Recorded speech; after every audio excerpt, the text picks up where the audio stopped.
So we have to talk about this. The Fiendsmith stuff is insane. Like this is one of the best engines that has ever came out. I mean, this is like the new adventure engine. I mean, I don't know what else to describe it to. And it's less cards. It's like it takes up what 5 spots in your deck, and you can get to like an Omni Negate. You can get to a Beatrice. You can get to a Caesar. Dude, what is this, Konami? I mean, what are you doing? Um, oh, and the great news is that Snake Eyes, the deck that was already tier 0 for the last, what, 3, 4, 5, I can't even remember at this point. Not only were they tier 0 all that time, now they're going to be tier 0 even more. And we're not getting a ban list until, what do they say, like August or something like that. And so it's going to be really, really fun for the next month, and especially at Nats, because everybody that can get these cards is going to be playing them. Personally, I've been to 2 sneak peeks. People have been running around like a chicken with their head cut off trying to chase down these cards, and unfortunately I was one of those people that could not chase them all down. I'm still missing 3 of the engraver, and apparently it's really hard to get. I know it's a secret, but it seems to be one of the more elusive secrets, in the box.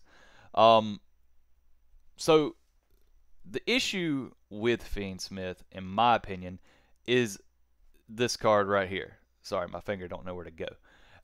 But the little Moon of the Closed Heaven, this card, it just makes it to where any deck can play the stuff. And I guess that's good when you look at like the competitiveness of other decks, like rogue decks and stuff. Like, yeah, okay, now, I mean, Eldritch can play this. I mean, I guess it's just kind of stupid. Labyrinth is playing it. Tearlaments is playing it. There's of course decks that can play it better, but you have Ubel, Snake Eyes. They're able to just do whatever with it. Basically, what this engine does is it makes people's hand traps look really stupid, because you don't want them just getting to a Beatrice, so you have to try, because you don't know what they're like. If they start off with Fiendsmith, you don't know what they're about to do, especially if they get to Beatrice. So even if you wait for Beatrice, I mean, they may not bring out Beatrice. They might go for the Omni Negate. They might go for Caesar, and then you're just like, well, I just wasted all my time. Because at that point, if you have Nib, you just useless. They can go into Apo. Your hand traps are useless at this point. And then they proceed to go into their Snake Eyes combo, their Ubel combo. But even if they go into, let's say, Beatrice, and that's what they're going to go into if they need a starter usually, you imperm that. And, well, normal summon Snake Eye Ash. Or Snake Eye Poplar, or whatever, and then they just do the same stuff. And now they build their entire Snake Eye combo, or they normal summon Samsara D Lotus, or Dark Beckoning Beast.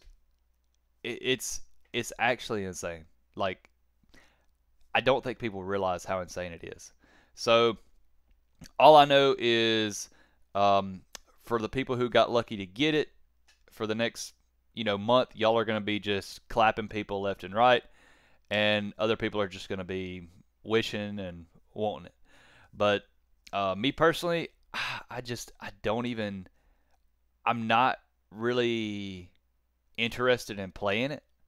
I mean, I guess I would if I had it, but at the same time, I just really don't think I just want to spend, almost $300 to get every bit of it in order for just to get banned, because I'm pretty sure this is going to be an engine that gets hit very, very quickly, especially the Moon of the Closed Heaven. I feel like that card is going to be one of those cards like Verte Anaconda, or Crystron Halkifibrax, however you say the name, that just gets banned because of what it enables, not necessarily what it does. Well, I guess the Verte Anaconda, yeah, it probably needed to be banned. All those cards probably need to be banned, but yeah.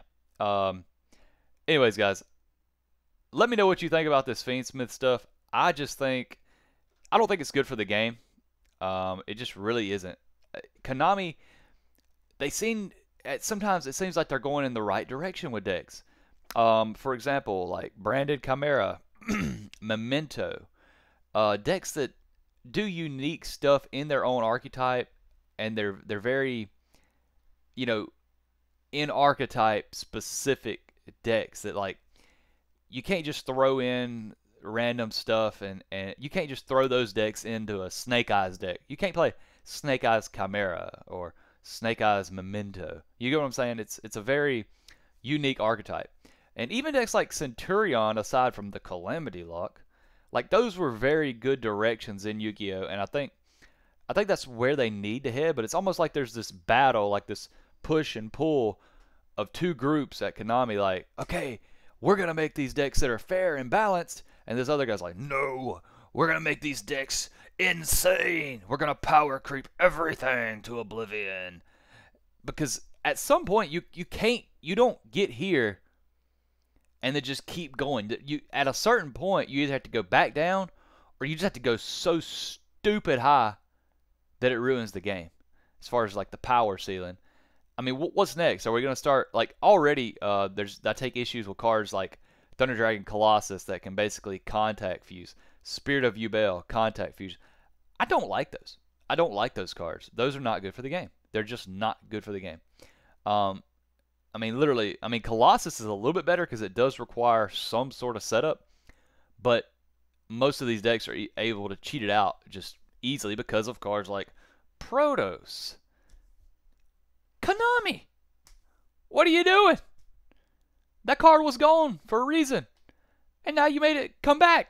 Why? Oh, we know why, but we don't have to talk about why. But yeah, because that makes decks like Ritual Beast. Like now, not only that, you have to deal with Snake Eyes, Yubel, Unchained, Labyrinth, whatever of these decks are going to be like utilizing the Fiendsmith to the max. You still have all these other decks like Ritual Beasts.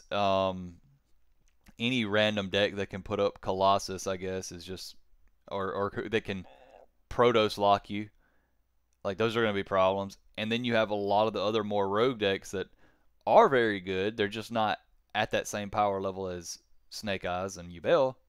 That like Tempai, which is very close, but you almost have to build your deck entirely different for all those decks. It's just really weird. But anyways, guys, I'm just ranting at this point. Let me know what y'all think in the comments. Do you think Fiendsmith is going to be terrible for the game for the next couple months until we get a ban list? Or actually, it's probably going to be a while before we get a ban list on the Fiendsmith stuff, because they're not going to ban it on this next list unless they see a serious issue at Nats. Like if all the top 64 or whatever have Fiendsmith in it, I think they'll have to address it. I think they'll just have to. And if they hit Snake Eyes good and we get some new stuff in there, I think it'll be better. But you know, what's the other option? Yubel, which I guess would be a change of pace. I guess I would be more happy with that. I mean, I have Snake Eyes. I have Yubel. I personally don't really like Snake Eyes. I think the deck's I think it's boring because it's linear.